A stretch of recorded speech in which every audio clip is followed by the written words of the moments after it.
Seorang wanita pernah berkata kepada Umar bin Khattab, wahai Umar, baru kemarin kau adalah anak kecil berlari-lari di ganggang di ganggang Mekah.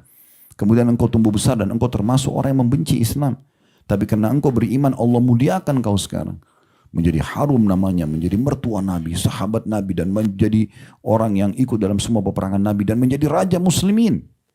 Dikenang sepanjang masa.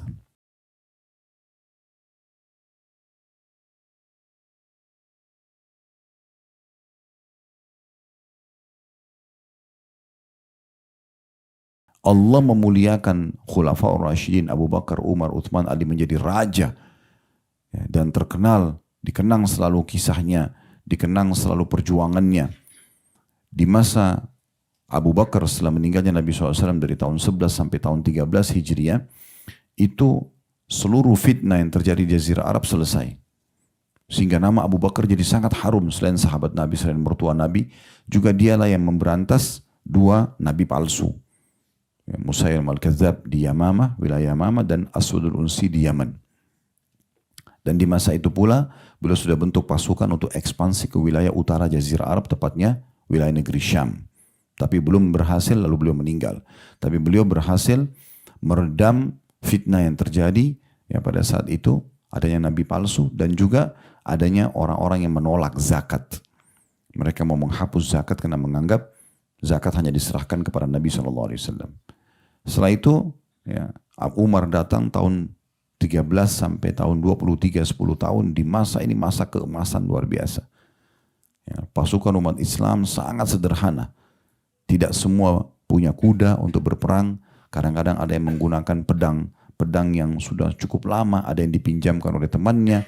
Ada yang jalan ke medan perang tidak punya perisai, tidak punya baju besi, tidak punya topi besi. Tapi mereka berperang. Kalau Bapak Ibu sudah tahu, alhamdulillah. Kalau belum tahu, di masa Umar ini masa ekspansi Islam yang luar biasa. Setengah dunia itu dikuasai oleh umat Islam di masa itu. Tahun 15 Hijriah, Umar bin Khattab mengirim pasukan yang tadi dibentuk oleh Abu Bakar untuk ke negeri Syam. Syam itu 4 negara, Lebanon, Syria, Palestina, dan Jordania. Dan di masa inilah Masjid Aqsa jatuh di tangan umat Islam. Di tahun 16-nya, beliau mengirim itu ke negeri Syam sekitar 12.000 pasukan dipimpin oleh Khalid bin Walid dan Abu Ubaidah bin Jarrah radhiyallahu anhum ajma'in. Di tahun 16-nya beliau bentuk pasukan dipimpin oleh Sa'ad bin Abi Waqqas pergi ke negeri Persia di wilayah timurnya Jazirah Arab kurang lebih. Irak, Iran, Rusia, Afghanistan itu ditaklukkan di tangan umat Islam. 30.000 pasukan umat Islam melawan 250.000 pasukan. Dan karena keimanan mereka, karena ketaatan mereka sama Allah, Allah tunjukkan betul-betul, Allah kasih mereka apa yang Allah janjikan di sini. Allah berikan kekuasaan di muka bumi. Sampai Hurmuzan, pimpinan daripada negeri Persia, itu menanyakan kepada mereka, pada sahabat-sahabat yang datang utusan dari saat untuk negosiasi pada saat itu. Tawarkan Islam, kalau menolak mereka bayar upeti, kalau mereka menolak maka terjadi peperangan. Orang-orang Persia tidak nyangka, siapa orang-orang ini? Sampai dia mengatakan, siapa kalian ini? Kalian adalah orang-orang Arab Badui yang tadinya tidak punya nilai di mata kami. Kenapa kalian tiba-tiba masuk ke wilayah kami? Kalau kalian mau harta, kami kasih kalian harta. Tidak usah berperang, pasukan kami terlalu besar. Maka jawaban para utusan, ya, Sa'ad bin Waqqas, ada 5-6 orang diutus pada saat itu, bolak-balik sampai terjadi peperangan pada saat itu. Karena mereka menolak terus. Sesungguhnya kami datang ke sini bukan untuk harta kalian. Bukan untuk minta apa. Kami sedang mengajak agar kalian keluar dari penyembahan makhluk kepada penyembahan Tuhannya makhluk tersebut. Kalau kalian beriman kepada Allah, kami akan tinggalkan wilayah kalian, kami tidak butuh harta kalian. Jadi betul-betul lah pada saat itu, karena bingung orang-orang Persia harus bagaimana melawan pasukan mereka 250.000, pasukan Islam cuma 30.000. Tapi ini unik pasukan ini. Diajak negosiasi uang tidak mau. Ya, dilihat pasukan besar dengan perlengkapan yang luar biasa. Ya, pada saat itu dianggap mutakhir lah kalau bagi mereka itu sangat maju. Orang-orang Persia dan umat Islam cuma senjata yang sederhana juga tidak takut. Ya. Maka akhirnya mereka bingung. Terjadilah peperangan, takluklah wilayah Persia. Dan Nabi SAW sudah mengatakan, sungguh istana putihnya Kisra, rajanya Persia, akan di tangan kalian. Maka Bilal, ya, kemudian beberapa sahabat-sahabat Nabi Ridwan Alim yang ikut dalam pasukan Sa'ad, mereka menyaksikan sendiri pada saat mereka masuk ke Madain, ibu kotanya Persia. Pada saat itu mereka melihat istana putih Kisra yang dijanjikan, yang pada saat itu kayaknya mustahil takluk di tangan umat manusia, karena mereka negara adik kuasa. Persia negara yang sangat kuat, waktu itu ada dua, Persia sama Romawi gitu kan. Tapi subhanallah, Allah perlihatkan. Dan pada saat pasukan Islam masuk ke dalam situ, para sahabat sujud syukur. Lalu kemudian diambil topinya Kisra, ada mahkotanya, ada pakaian kebesarannya, singgasananya. Kisra itu punya karpet yang sangat tebal, itu ditebar khusus di lantai kerajaan dia, itu di musim salju, karena di Persia salju, ditaruh di situ, dan itu seperti ada kebun-kebunnya, saking besarnya karpet tersebut dan tebal sekali. Itu pada saat muslimin masuk ke sana, karena menjadi harta rampasan perang, mereka tidak tahu mau diapakan ini istana, mau diapakan juga ini harta semuanya. Diambil, sepakat sahabat Nabi kirim ke Madinah, kasih Umar bin Khattab, terserah raja mau apakan, kirim ke Madinah. Waktu tiba di Madinah, Umar bin Khattab lihat semua itu. Lalu kata Umar, subhanallah, maha suci Allah yang mendatangkan harta-harta mereka kepada kita. Ini yang mereka selama ini jaga, Allah datangkan kepada kita karena keimanan kita. Lalu Umar bin Khattab menyuruh potong-potong karpet itu, bagi untuk semua umat Islam. Kata Ali radhiyallahu anhu, saya dapat potongan kecil untuk sholat. Saya bisa jual berapa ribu dinar. Kalau kita mungkin sekarang ratusan juta didapatkan. Kemudian Umar bin Khattab lihat ternyata ada mahkota Kisra dan dua gelangnya. Dulu ada sedikit kisah kita review. Waktu Nabi SAW akan hijrah ke Madinah. Beliau waktu itu bayangkan cuma berdua sama Abu Bakar. Berdua saja. Dan waktu itu Abu Sufyan mengiklankan siapa yang menangkap Muhammad hidup atau mati dapat 100 ekor unta. Ya, kalau unta itu masa itu mungkin mobil Ferrari kali kalau kita sekarang. Dapat 100 mobil, 100 unta. Maka orang semua mengejar Nabi SAW. Waktu itu betul-betul lemah sekali gitu kondisinya. Tapi Nabi SAW begitu yakin dengan janji Allah. Ini cerita jalanlah Nabi SAW bersama Abu Bakar. Tadinya beliau, jadi kalau kita gambarkan misalnya meja ini adalah Mekah, ya, Madinah itu ada di utaranya, di atasnya. Madinah lebih dekat dengan negeri Syam. Nah, beliau harusnya waktu hijrah ke Madinah menuju ke utara Jazirah Arab, ke kota Madinah. Tapi karena beliau tahu Quraisy akan mengejar, maka beliau ke selatannya dulu, ke Jabal Thur, ya, Jabal Thur. Insya Allah kalau tidak ada halangan nanti di city tour kita di Mekah kita akan lihat lewat itu loh Jabal Thur. Tapi kita tidak naik ke atas. Jabal Thur ini ada satu gua di mana Nabi SAW sembunyi dengan Abu Bakar. Dalam kisah yang masyhur, gitu kan. Selama 3 hari, kemudian baru beliau setelah mulai agak redah pengejaran Quraisy, beliau lalu baru menuju ke lawan arahnya dari selatan ke utara, gitu. Tapi pada saat Nabi SAW sedang menuju ke Madinah, dikejar oleh satu orang namanya Suraka bin Malik. Waktu itu masih kafir dia. Suraka ini waktu lihat dari jauh, dia curiga. Dari jauh, ini pasti Muhammad sama Abu Bakar nih. Terus teman-temannya juga curiga. Mungkin itu sana. Karena dia dapat 100 ekor unta, maka dia bilang, bukan itu dari suku fulan. Untuk mengalihkan teman-temannya. Setelah teman-temannya teralihkan, dia kejar sendiri. Sampai dia dekat dengan Nabi SAW, sudah jangkauan bisa memanah. Maka tiba-tiba Abu Bakar mengatakan, ya Rasulullah, ada Suraka mengejar kita. Nabi SAW dengan tenang, tetap di atas untanya dengan tenang dan jalan. Sampai tetap berzikir kepada Allah SWT. Tiba-tiba Suraka ini tenggelam ke padang pasir. Dia dengan kudanya tenggelam. Tidak bisa keluar. Maka Suraka pun tahu ini adalah dari Nabi SAW. Tidak ada orang lain. Tidak ada apa-apa kudanya. Tidak ada longsor situ. Tiba-tiba kudanya masuk ke tanah, dia pun masuk ke tanah. Maka dia mengatakan, wahai Muhammad, maafkanlah aku. Dan aku janji tidak akan melanjutkan ini. Maka kata Nabi SAW, baiklah. Tentu dalam beberapa riwayat buku-buku sejarah, dia ulangi lagi, tenggelam lagi. Gitu kan? Maka dia lebih sadar pada saat itu ternyata memang dari Nabi SAW. Ringkas cerita pada saat itu, dia pun minta surat perdamaian. Ditulis surat kalau dia ya berdamai. Dia tidak mau lagi ganggu Nabi, tidak mau segala macam. Dituliskan. Nabi SAW suruh Abu Bakar tulis. Ditulislah dikasih ke dia. Dan nanti ini Suraka akan gunakan kertasnya di pembebasan kota Mekah. Dia lihatkan kalau dia memang punya surat jaminan dari Nabi. Maka dibebaskan dia dari tawanan pada saat itu.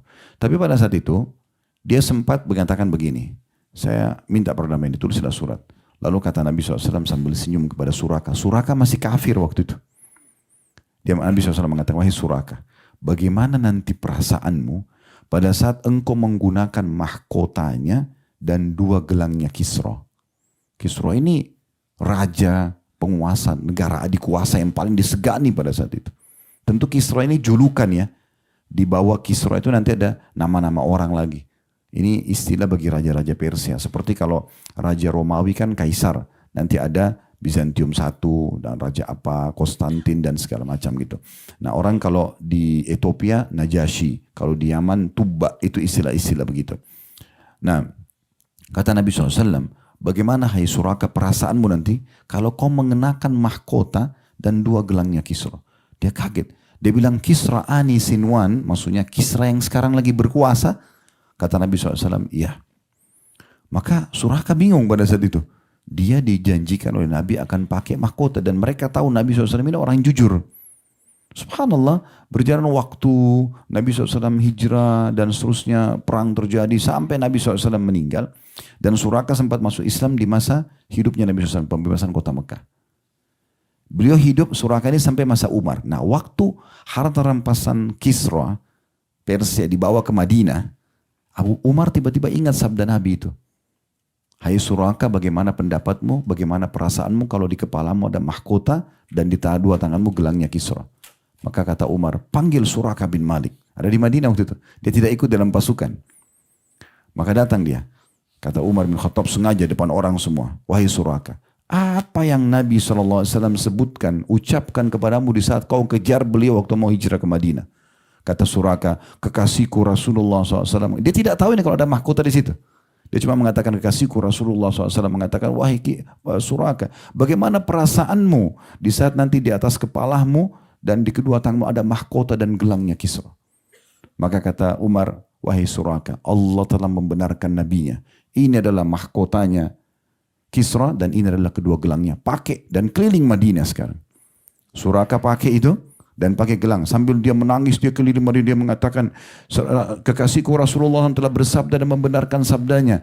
Hai Suraka, bagaimana perasaanmu pada saat di kepalamu ada mahkota Kisra dan di kedua tanganmu ada gelangnya. Keliling Madinah semua dan orang di Madinah hampir semuanya menangis melihat kejadian tersebut. Betul-betul apa yang Allah janjikan dari firman yang kita bacakan tadi, Allah kasih kedudukan di muka bumi. Badui tidak kenal apa-apa. Gak ada yang kena. Seorang wanita pernah berkata kepada Umar bin Khattab, wahai Umar, baru kemarin kau adalah anak kecil berlari-lari di ganggang di ganggang Mekah. Kemudian engkau tumbuh besar dan engkau termasuk orang yang membenci Islam. Tapi karena engkau beriman, Allah muliakan kau sekarang. Menjadi harum namanya, menjadi mertua Nabi, sahabat Nabi, dan menjadi orang yang ikut dalam semua peperangan Nabi, dan menjadi raja muslimin. Dikenang sepanjang masa. Janji Allah tidak mungkin salah teman-teman sekalian. Demi Allah janji Allah benar, tidak boleh ragu. Orang beriman beramal soleh akan diberikan kedudukan, tinggal bagaimana kita ikhlas dan yakin dengan itu. Tidak boleh dalam Islam kita diikuti dengan rasa ragu. Dalam berdoa misalnya kata Nabi SAW, Udu rabbakum mungkin bil ajabah. Berdoalah kalian kepada Tuhan kalian dengan diikuti rasa yakin akan diterima. Fa inna Allah la yaqbalu du'a min qalbin ghafil. Karena Allah tidak akan menerima doa dari orang yang hatinya lalai. Kita kembali ke ayat tadi. Itu penjelasan tentang firman Allah SWT yang terjemahan, dan Allah telah berjanji kepada orang-orang yang beriman di antara kamu dan mengerjakan amal-amal saleh bahwa dia sungguh-sungguh akan menjadikan mereka berkuasa di muka bumi. Itu faktanya. Umar bin Khattab tidak meninggal tahun 23 Hijriah kecuali utara Jazirah Arab negeri Syam sudah takluk, daerah timurnya negeri Persia sudah takluk, dan juga di tahun 20 Hijriah wilayah baratnya Afrika Utara mulai dari Mesir dipimpin oleh Amr bin As juga takluk. Akhirnya Afrika Utara, Tunis, Jazair, Maroko semua takluk. Dan sampai hari ini mayoritas Muslim. Akhirnya wilayah Afrika pun terbuka dan akhirnya ekspansi Islam ke Eropa, Spanyol itu terjadi dari Maroko. Gitu kan. Itu luar biasa itu. Kemudian di zaman Uthman bin Affan masa kemakmuran.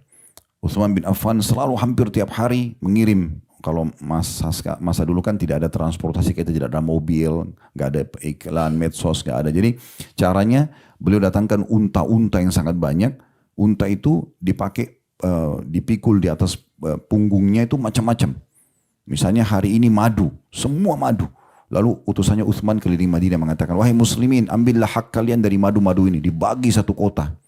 Besok keju, besok gandum, besoknya baju, tiap hari masa kemakmuran yang luar biasa dan menyebar di mana-mana. Dan di saat itu pertama kali umat Islam punya kekuatan militer yang luar biasa di negeri Syam yang dipimpin oleh Muawiyah, gitu kan, radhiyallahu anhu majma'in. Kemudian di masa Ali itu penyelesaian fitnah internal lagi karena muncul kaum Khawarij yang mengaku muslim tapi suka mengkafirkan orang lain dan diperangi oleh Ali radhiyallahu anhu sampai selesai. Tahun 40 Hijriah selesailah semua. Kata para ulama, orang yang mau lihat bagaimana memecahkan permasalahan internal bagi pemerintah-pemerintah yang menghadapi kekacauan, maka lihat masa Abu Bakar sama masa Ali. Dua-duanya penyelesaian fitnah internal. Siapa yang mau lihat bagaimana kekuatan militer, perkembangan ekonomi, peradaban, lihat zaman Umar. Siapa yang mau lihat kemakmuran, ya, keadilan di zaman Ali, di zaman Utsman bin Affan. Nah, ini tolok ukurnya.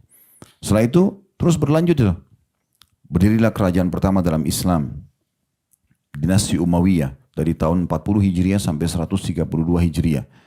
Ini betul-betul memimpin dunia pada saat itu.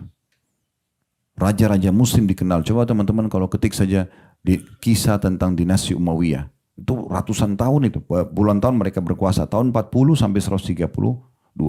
Kurang lebih 84 tahun kerajaan itu berjalan. Kemudian setelah itu, dan ini di masa-masa emas Islam ya, ekspansi peluasan ilmu, dan di masa inilah, dinasti inilah keluar imam-imam madhab, Imam Malik, Imam Ahmad, Abu Hanifah, ya, kemudian Imam Syafi'i. Ini di masa-masa ini.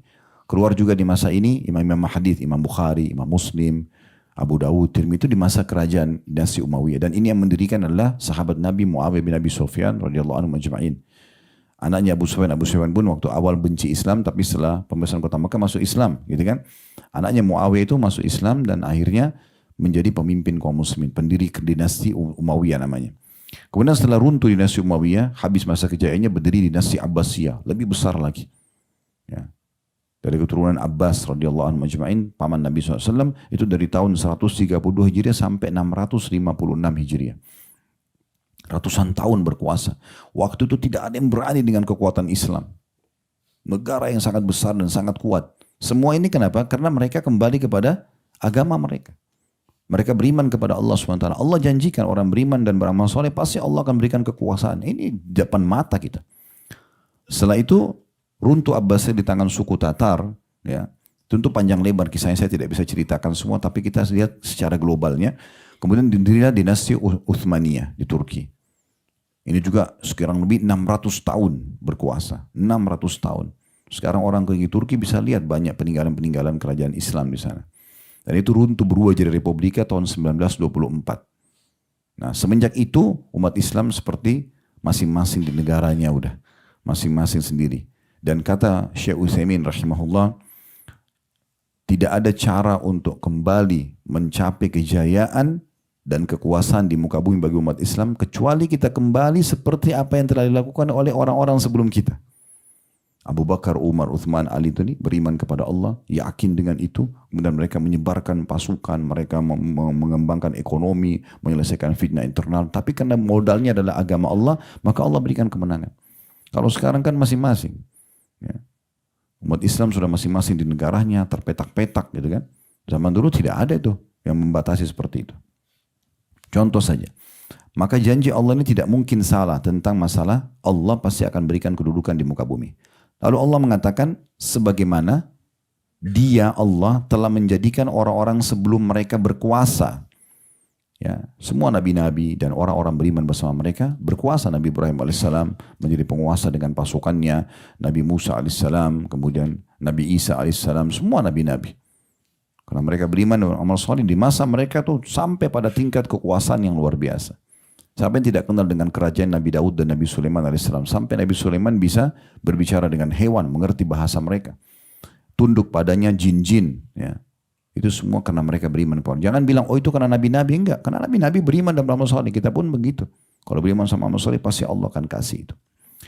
Lalu kemudian dikatakan, ini janji yang pertama ya, Allah berikan kedudukan di muka bumi. Kemudian yang kedua janjinya adalah, dan juga sungguh dia Allah akan meneguhkan bagi mereka agama yang telah diridhoinya untuk mereka. Maksudnya Allah akan sebarkan agama ini, karena mereka memang memperjuangkannya.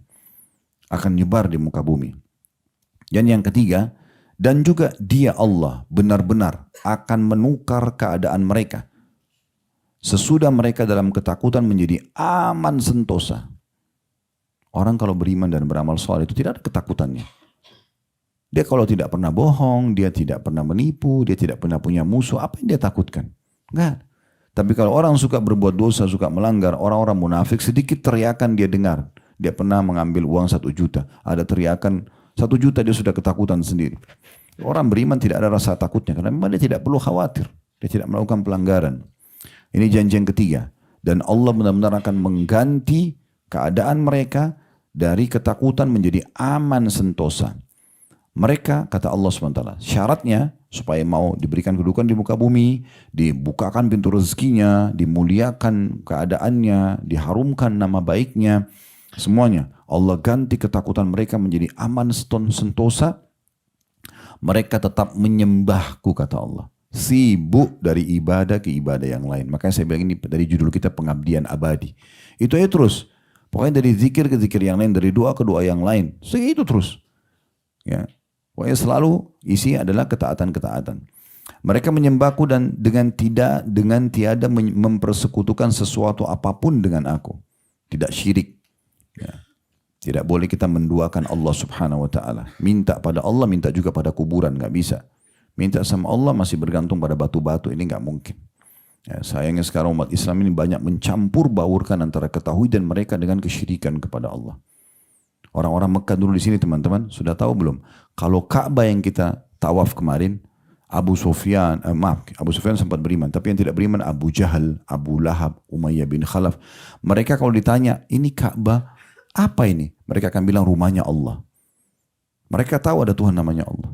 Kalau ditanya kepada mereka, dalam Al-Quran Allah kekalkan, wa idza sa'altum man khalaqas samawati wal ard. Kalau engkau tanya hai Muhammad kepada mereka, siapa yang menciptakan langit dan bumi? La yakunullah. Mereka mengatakan Allah. Jadi orang-orang Mekah ini dulu, orang kafir itu tahu. Kalau Ka'bah itu rumah Allah, mereka tahu ada Allah mencipta langit dan bumi. Cuma apa kesalahan mereka? Mereka syirik. Mempartnerkan Allah dengan makhluk. Ya. Mereka datangkan patung-patung, ditaruh dekat Ka'bah. Mereka berdoa sama Allah, berdoa juga sama patung itu. Allah nggak butuh perantara itu. Allah langsung minta kita kepada dia. Makanya dalam sabda Nabi SAW, mintalah kepada Tuhan kalian walaupun tali-tali sendal kalian. Sendal kita putus, ya Allah gantiin sendal saya. Begitu orang mukmin. Harusnya selalu manja dengan Tuhannya. Berkeluh kesah dengan Tuhannya. Memohon dan merengek pada Tuhannya. Memang begitu. Bahkan kalau kita tidak lakukan itu, ya, maka dalam hadis yang diriwayatkan oleh Tirmidzi berbunyi kata Nabi SAW, man lam yad'ullah yaghdab alaih. Siapa yang tidak berdoa sama Allah, tidak manja sama Allah, tidak merengek sama Allah, Allah murka padanya. Sampai seorang penyair mengatakan, jangan kau minta sama manusia, karena kalau kau minta padanya, dia akan marah. Sekali kita minta, dia mungkin kasih. 2 kali dia kasih, 3 kali, 4 kali, 5 kali, dia akan marah. Tapi mintalah kepada zat Allah, kalau kau tidak minta, justru dia akan marah. Kemudian dikatakan di sini, mereka tetap menyembahku dengan tidak mempersekutukan sesuatu apapun dengan aku. Dan barang siapa yang tetap kafir sesudah janji ini, ragu, masa sih dengan modal beriman saya bisa dapat kedudukan di muka bumi? Masa sih saya berubah jadi ketakutan, kekhawatiran menjadi tentram, sentosa? Masa sih dibukakan pintu rezeki hanya dengan modal sholat, hanya dengan modal puasa? Kata Allah, siapa yang kafir sesudah janji ini, maka mereka itulah orang-orang yang fasik. Mereka itu orang yang buruk. Sudah disampaikan baik-baik, tidak mau percaya, gimana caranya? Dan dirikanlah sholat. Sibuklah dari sholat ke sholat yang lain. Tunaikanlah zakat. Keluarkan yang wajib dan sedekah yang sunnah. Dan taatlah kepada Rasul. Supaya kalian diberikan rahmat. Maksudnya, taatlah kepada perintah Allah melalui Rasulnya Muhammad SAW. Maka kalian akan mendapatkan keberuntungan. Keberuntungan.